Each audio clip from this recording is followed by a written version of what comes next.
Bien-aimés étudiants de la Bible, bienvenue à l'école du Seigneur ce matin. Nous allons aborder un sujet assez pertinent, la paix. La paix que nous recherchons tous, mais que nous n'avons pas toujours. D'ailleurs, un auteur, Paul Litang, a révélé que le monde n'a vécu à peine que 8% de son temps dans la paix. Vous comprenez que c'est une denrée très très rare, même si cela fait l'objet de l'aspiration de nous tous. Alors au cours de cette leçon, nous allons voir si un jour nous aurons cette paix éternelle et nous découvrirons celui par qui nous pourrons l'avoir. Bienvenue à notre étude ce matin. Ma sœur, prière. Prions. Notre Dieu et notre Père, nous voulons te dire merci pour ce moment d'étude biblique. Nous invitons ton esprit au milieu de nous pour nous éclairer et pour nous instruire. Au nom de Jésus-Christ, notre Seigneur et Sauveur. Amen. Amen. Bienvenue une fois de plus sur le plateau. Merci. De cette étude biblique, l'école du Seigneur. Nous parlons aujourd'hui du noble prince de la paix. La paix. Le prince de la paix. Est-ce que cela vous inspire déjà quelque chose? Le prince de la paix. Y en a-t-il? Vous en connaissez? En tout cas, sur la terre, on n'en connaît pas. Et qu'est-ce qu'on dit des prix Nobel de la paix? Wow. Ils sont nombreux. Ils sont nombreux à avoir eu ce prix, mais bon, certains ont participé aussi à la guerre. Ah, malheureusement. Malheureusement. Et pourtant, ils sont nominés prix Nobel de la paix. Et le verset mémorisé est tiré du livre d'Ésaïe, chapitre 9, verset 6, qui dit « Car un enfant nous est né, un fils nous est donné, et la domination reposera sur son épaule. On l'appellera admirable, conseiller, Dieu puissant, Père éternel, prince de la paix. » Je voudrais nous inviter à parcourir la Bible. Nous ouvrons Ésaïe chapitre 9, les 5 premiers versets.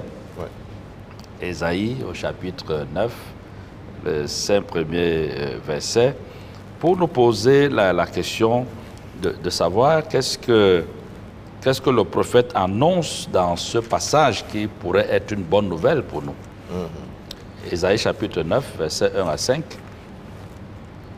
Si l'un de vous a trouvé, peut-être Nathalie. Nous commençons à lire à partir du verset 1. Le peuple qui marchait dans les ténèbres voit une grande lumière. Sur ceux qui habitaient le pays de l'ombre de la mort, une lumière resplendit. Tu rends le peuple nombreux, tu lui accordes de grandes joies. Il se réjouit devant toi, comme on se réjouit à la moisson, comme on pousse des cris d'allégresse au partage du butin. Car le joug qui pesait sur lui, le bâton qui frappait son dos, la verge de celui qui l'opprimait, tu les brises comme à la journée de Madian. Car toute chaussure qu'on porte dans la mêlée et tout vêtement guerrier roulé dans le sang seront livrés aux flammes pour être dévorés par le feu, car un enfant nous est né, un fils nous est donné, et la domination reposera sur son épaule. On l'appellera admirable, conseiller, Dieu puissant, Père éternel, Prince de paix. Quelle est la bonne nouvelle ici pour le peuple du temps d'Ésaïe et pour nous aujourd'hui? Oui, pasteur. La bonne nouvelle déjà, c'est la fin de certaines difficultés pour eux. Donc la fin des ténèbres, particulièrement pour la Galilée. Parce qu'ils ont suffisamment souffert et Dieu leur donne de l'espoir ici. Au-delà de la Galilée, il y a, parce que cela est importé, n'est-ce pas, qui va jusqu'à nous. Absolument. Mais sauf que le texte dit, le peuple qui marchait dans les ténèbres. Ouais. Ça traduit quoi? Parce qu'ils marchaient, c'est un verbe d'action. Est-ce qu'ils avaient décidé de marcher dans les ténèbres? Qu'est-ce que ça traduit? Alors, en ce temps-là, nous voyons qu'Israël marchait comme si Dieu n'était pas leur maître, parce qu'ils avaient perdu leur nature. Donc, ce qu'on peut retenir de tout ceci, c'est que Dieu se présente à eux dans ce chaos où il manque de paix et où ils marchent comme bon leur semble, et il annonce que désormais, une lumière arrive. Et dans ce moment de crise où il n'y a pas de paix, il leur annonce également qu'un prince de paix arrive. C'était vraiment une nouvelle réjouissante pour le peuple d'Israël. Et donc on peut comprendre que il y a espoir. Oui. Il y a espoir avec l'Éternel. Oui. Parce que les moments présents peuvent être difficiles, Oui. mais avec le Seigneur, on peut espérer. Et qui est-ce qui est donc utilisé ici, au verset 5? J'ai l'impression qu'il nous faut identifier celui par qui l'Éternel donnera cette paix. Mais il s'agit, comme il dit au verset 5, un enfant nous est né, un fils nous est donné, et la domination reposera sur son épaule. On l'appellera admirable, conseiller, Dieu puissant, Père éternel, prince de la paix. Et le verset 6, on peut ajouter le verset 6 pour voir qu'est-ce qu'il va nous apporter. Voilà. Donner à l'empire de l'accroissement et une paix sans fin au trône paix sans fin de David. Voilà. Et son royaume, l'affermir et le soutenir par le droit et par la justice, dès maintenant et à toujours. Voilà ce que fera le zèle de l'Éternel des armées. Alors, Nathalie, quand nous lisons ça, donc, le Seigneur nous promet une paix éternelle. Justement. Donc, elle existe, cette paix éternelle. Oui, elle existe. La bonne nouvelle, c'est qu'elle existe. Je crois que c'est la bonne nouvelle. Oui. Et par qui donc viendra cette paix? Nous devons. Est-ce que la Bible nous permet d'identifier le prince de paix? Oui. Effectivement, dans le livre de Matthieu, chapitre 4, on peut jeter un coup d'œil, verset 12, Matthieu 4, verset 12 à 25. Peut-être qu'on ne lira pas tout le texte. Mais là, nous voyons clairement, n'est-ce pas, quelqu'un là qui pourrait être le prince de paix. Est-ce que nous avons vu? Oui. Oui, on peut... Matthieu chapitre 4, à partir du verset 12. Oui.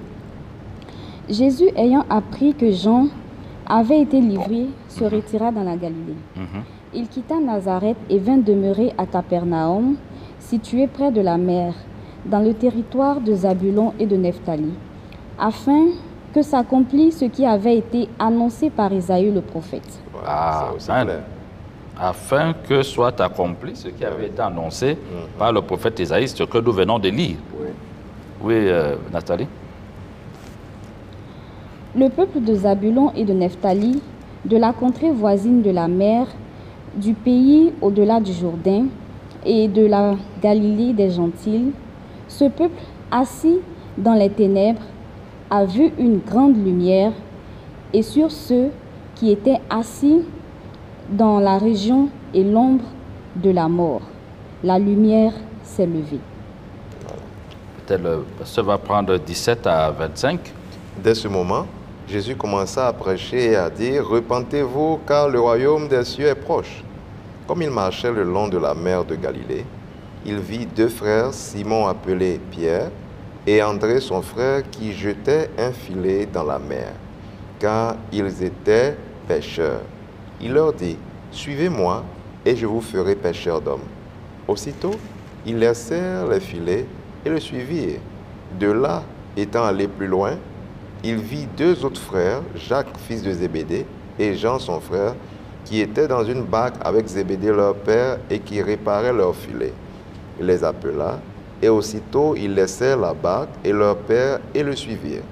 Jésus parcourait toute la Galilée, enseignant dans les synagogues, prêchant la bonne nouvelle du royaume et guérissant toute maladie et toute infirmité parmi le peuple. Sa renommée se répandit dans toute la Syrie, et on lui amenait tous ceux qui souffraient de maladies et de douleurs de divers genres, des démoniaques, des lunatiques, des paralytiques, et il les guérissait. Le verset 25, enfin, une grande foule le suivit, de la Galilée, de la Décapole, de Jérusalem, de la Judée et d'au-delà du Jourdain. Merci beaucoup. Donc, on a identifié celui qui a accompli la prophétie d'Ésaïe, n'est-ce pas? Oui. Et on a vu comment est-ce qu'il va procéder. Alors, quand nous parlons de paix, nous parlons de quoi? La paix politique. Nous situons où? Quand Dieu dit qu'il nous donnera la paix, une paix éternelle sans fin, nous sommes dans quel domaine? C'est une paix compréhensive, c'est-à-dire une paix dans tous les domaines de la vie d'un être humain.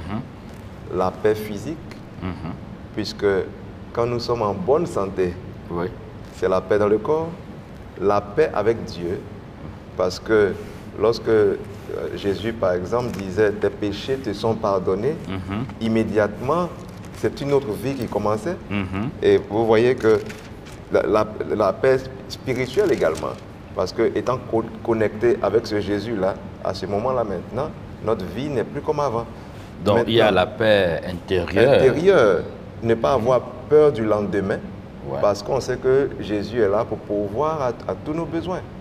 Et comment est-ce que cette paix intérieure peut affecter notre environnement? Quand nous sommes en paix, nous avons Jésus d'abord. Nous avons Jésus et c'est Jésus qui va nous donner cette paix-là. Et nous saurons communiquer cette paix partout où nous serons. Les gens le verront. Les gens le verront. Quand Jésus était venu sur terre, nous avons vu la paix qu'il a pu donner autour de lui. Nous avons vu ces paralytiques se relever. Nous avons vu ces démoniaques qui étaient troublés retrouver leur quiétude. Nous avons vu ces personnes qui étaient en danger se sentir bien. Et grâce à lui, nous savons que nous avons la vie éternelle. Et cette espérance nous donne déjà aujourd'hui la paix. C'est ça. La paix intérieure, cet état de calme que tout le monde cherche, nous l'avons en Jésus. Voilà. D'accord. Est-ce que vous avez dans votre vie personnelle cette expérience avec Jésus? De ce Jésus qui vous redonne envie de vivre, qui vous donne cette paix intérieure. Est-ce que c'est une expérience qu'on peut vivre? Absolument. Absolument. Chacun d'entre nous a tout un Bataclan de problèmes. Et nous vivons encore sur terre. Là où il y a des bruits de guerre, il y a la guerre. Et lorsque nous lisons les promesses de Dieu, ces promesses-là sont là parce qu'il est là avoir des difficultés. Il dit, venez à moi, vous tous qui êtes fatigués et chargés, je vous donnerai du repos. Et il nous dit encore, ne vous inquiétez pas du lendemain, parce que vous ne pourrez rien changer par vos inquiétudes dans tous les cas, et le lendemain aura soin de lui-même.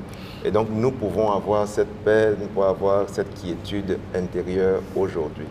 Bien, nous sommes dans dans des situations réelles dans la vie d'Israël.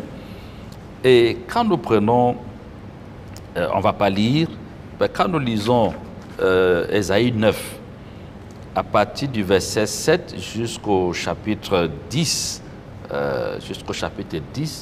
on constate là quelque chose qui suscite quand même quelques questions. Qu'est-ce que nous voyons dans ces textes-là? À partir du verset 7, on parle des menaces contre Israël.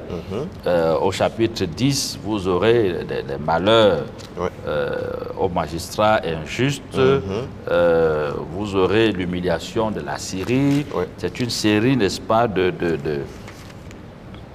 propos qui traduisent un sentiment que l'Éternel a vis-à-vis de ces personnes. Quel était ce sentiment? Déjà, on voit ici que Dieu est mécontent. N'est-ce pas? Il est très très loin d'être heureux de la manière dont ses enfants se sont comportés vis-à-vis de lui. Et de ce fait-là, il est mécontent parce que les gens sont idolâtres, ils vont vers d'autres dieux et toutes ces choses. Il ne peut le supporter parce que Dieu est jaloux. Et qu'est-ce qu'il utilise justement pour traduire ce mécontentement quand on voit le texte là?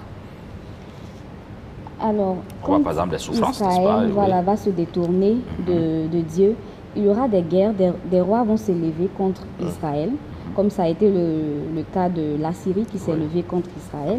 Et plus tard, Babylone. Et plus tard, Babylone qui est venue attaquer Israël, a aussi attaqué Juda. Tout ça parce que le peuple de Dieu s'était détourné des commandements que Dieu avait prestés. Dieu leur avait donné une ligne directive qu'ils ont abandonnée. Donc, c'était comme s'ils avaient volontairement abandonné la voie de la paix pour enfin rechercher des problèmes puisqu'ils s'étaient détournés carrément de ce que Dieu leur avait donné. Et c'est ce qui nous arrive, nous, aujourd'hui, parce que nous avons des commandements, nous avons des lois, Dieu nous aime, nous avons Jésus, mais il nous arrive de prendre des voies que Dieu n'aime pas. Et en ce moment, je sais justement quand on lit ce qui arrive comme conséquence, on se demande, parce que comme Dieu est mécontent, est-ce que c'est lui en fait qui nous inflige ces souffrances? Ah, loin de là. N'est-ce pas? Loin de là. Le salaire du péché, c'est la mort. Ce n'est pas que Dieu nous tue. C'est-à-dire que quand nous nous détournons, nous sommes dans le camp de Satan. Nous nous ouvrons nous-mêmes à la destruction. Nous ouvrons nous-mêmes les portes à la destruction. Oui. Ce n'est pas que c'est Dieu qui nous inflige ces punitions. Mais évidemment, il sait qu'elles vont arriver. Et pourquoi est-ce qu'il les permet-il? Il les permet pour qu'on puisse comprendre que nous sommes dans le mauvais chemin. Ah oui.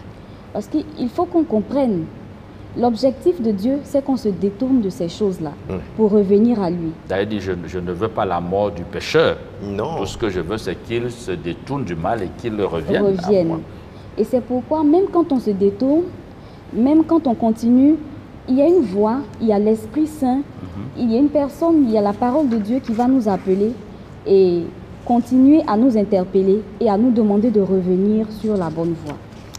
Lisons 2 Pierre chapitre 3 verset 9 pour comprendre un peu, pour asseoir un peu la pensée que le Seigneur voudrait que nous ayons dans cette leçon à la suite, n'est-ce pas, de ce récit assez triste des souffrances du peuple de Dieu. 2 Pierre 3, 9, oui, c'est ce que nous disons. Le Seigneur ne tarde pas dans l'accomplissement de la promesse comme quelques-uns le croient, mais il use de patience envers vous, ne voulant pas qu'aucun périsse, mais voulant que tous arrivent à la repentance. C'est ça.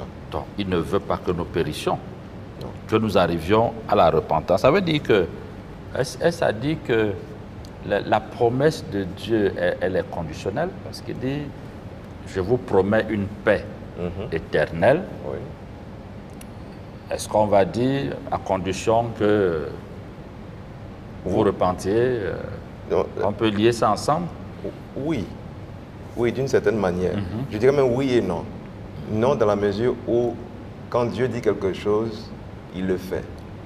Donc la paix est là pour tout le monde, mais bénéficieront de cette paix que ceux qui seront dans le bon canal, c'est-à-dire qui seront sur la voie du Seigneur. Donc ceux qui auront accepté le prince de la paix.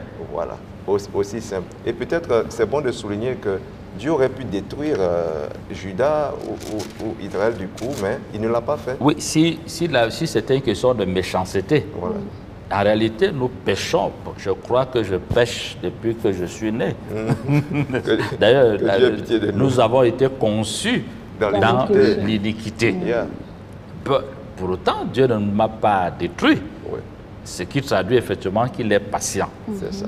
Et que le souhait demeure, c'est que je cesse de pécher, que je revienne à lui. Absolument. Lui qui d'ailleurs nous donne la possibilité d'être plus fort, n'est-ce pas, que les tentations qui surviennent sur notre chemin.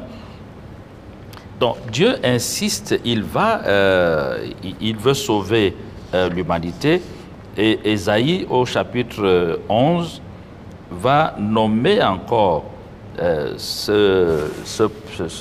l'auteur, celui qui nous apportera cette paix, Ésaïe 11, le verset 1, Oui.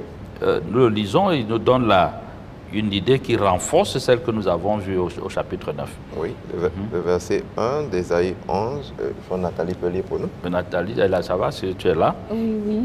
Puis un rameau sortira du tronc d'Isaïe et un rejeton naîtra de ses racines. Je continue. Oui. L'Esprit de l'Éternel reposera sur lui, l'esprit de sagesse et d'intelligence, esprit de conseil et de force, esprit de connaissance et de crainte de l'Éternel. Il respirera la crainte de l'Éternel, il ne jugera point sur l'apparence, il ne prononcera point sur un oui-dire. Mais il jugera les pauvres avec équité et il prononcera avec droiture sur les malheureux de la terre. Il frappera la terre de sa parole comme d'une verge et du souffle de ses lèvres il fera mourir le méchant. La justice sera la ceinture de ses flancs et la fidélité la ceinture de ses reins. Bien, arrêtons-nous un peu là. C'est qui cet agneau? C'est ce rameau? Alors, c'est bien Jésus. C'est bien Jésus, n'est-ce pas? C'est bien Jésus. Celui qui peut juger sur, pas sur l'apparence, c'est Jésus. Parce que lui seul a la possibilité de lire à l'intérieur de nous. Donc c'est lui qui pourra juger, qui pourra nous juger avec équité et donner à chacun selon ses œuvres. Donc, comme pour dire ce Jésus-là, c'est notre espoir pour toute l'éternité. Oui, et il sort bien du trône d'Isaïe. Et il sort bien du trône d'Isaïe. C'est un descendant, n'est-ce pas, d'une maison qui est rejetée. Parce que tout à l'heure, il la rejette. Voilà. Mais il s'en occupe toujours. Donc, nous remercions Dieu pour cette bonne nouvelle qu'à travers Jésus, nous aurons la paix. Et qu'est-ce que Jésus a-t-il accompli lorsque déjà il est venu la première fois? Qui renforce, qui conforte, n'est-ce pas, l'idée que nous avons de ce Sauveur, de ce Messie, de celui qui nous apporte la restauration. Qu'est-ce qu'il a fait pour montrer qu'il est digne de confiance? Ben, il a donné sa vie. Il a donné sa vie. Et ce n'est pas juste sa vie, mais il a pris un risque de ne plus exister. Il a choisi de mourir à notre place. Et tout ce sang qui a coulé, c'est moi qui devais mourir, c'est quelqu'un d'autre qui devait mourir. Et donc, il a montré que le péché n'est pas insurmontable à travers lui. Ouais. Il est venu mettre fin au péché de manière officielle. Si nous restons accrochés à lui, si nous suivons ce qu'il nous demande de faire par amour pour lui. Donc, il a porté nos blessures, Oui. il a pris notre place, Oui. nous qui devions mourir, parce que nous avons péché. L'apôtre Paul est clair. Tous. Le salaire du péché, c'est la C'est mort. la mort. Ben, Jésus va mourir à notre place pour nous donner sa vie. Oui. N'est-ce pas merveilleux? Oui. Mais peut-être une imagerie ici qu'on pourrait ressortir, c'est que vous vous souvenez de David et Goliath. En Oui. général, c'était le plus fort qui devait se mettre devant.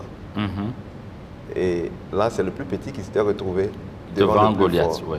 Mais là, quand on regarde, le plus fort pour nous, c'est Jésus qui a pris notre place parce que nous sommes tout petits devant Satan. Et véritablement, c'est une belle imagerie. Et justement, un auteur biblique, un auteur assez prolifique dans les questions religieuses, écrit « C'est Christ qui a consenti » pour montrer que c'est Christ qui est vraiment ce prince de paix et ce rameau dont parle Ésaïe. C'est Christ qui a consenti à remplir les conditions nécessaires au salut de l'homme. Aucun ange, aucun homme ne suffisait pour que la grande œuvre soit accomplie. Seul le Fils de l'homme doit être élevé, car seule une nature infinie pouvait entreprendre le processus rédempteur.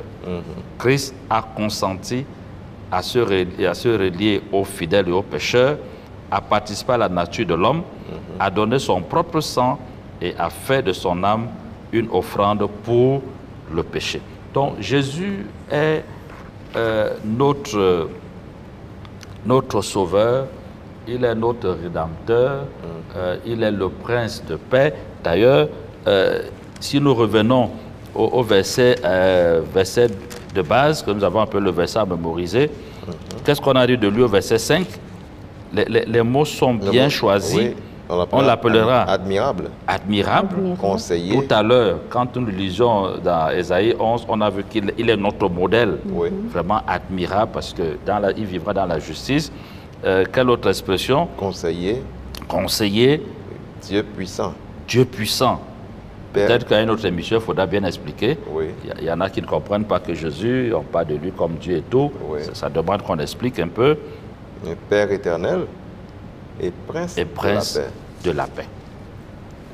Quel message pour celui qui nous écoute, qui marche dans le péché, évidemment avec le corollaire de conséquences. Quel message avons-nous pour lui aujourd'hui? Et quand on sait que quand on est dans cette façon de vivre, on n'a pas de paix, quel message? Vous avez emprunté un chemin qui vous donne des conséquences aujourd'hui et vous les subissez. Il y a la main de Dieu qui est encore tendue aujourd'hui par Jésus-Christ. Il est là et il vous offre sa paix. Donc, il ne faut pas se décourager. Non. Il est là, il est constamment avec nous. Il nous appelle à la repentance. Repentons-nous, marchons avec Jésus et cette paix-là sera pour nous. Donc, j'espère que nous avons suivi. Quelle que soit notre situation aujourd'hui, il y a espoir. L'essentiel étant de revenir à Jésus, lui qui est le prince de paix. Oui, pasteur, un message? Oui, peu importe notre situation, c'est pour des pécheurs qu'il est mort. Qu'il est mort, justement. Donc il y a espoir rien d'impossible. pour tous les pécheurs. Peu importe le niveau auquel nous sommes arrivés, il y a encore de l'espoir. Donc, mon frère, ma soeur, si tu cherches la paix, aujourd'hui, tu sais comment l'avoir, ça passe par Jésus-Christ. Il suffit de l'accepter et le reste ira comme c'est prévu par les Saintes Écritures. Que Dieu vous bénisse. Prions. Merci pour ce message, ce beau message d'espérance que tu donnes aujourd'hui, Seigneur. Je prie que tu le bénisses dans nos cœurs et que tu accomplisses toi-même tes promesses dans la vie de chacun d'entre nous. Nous t'avons prié au nom de Jésus-Christ. Amen. Amen.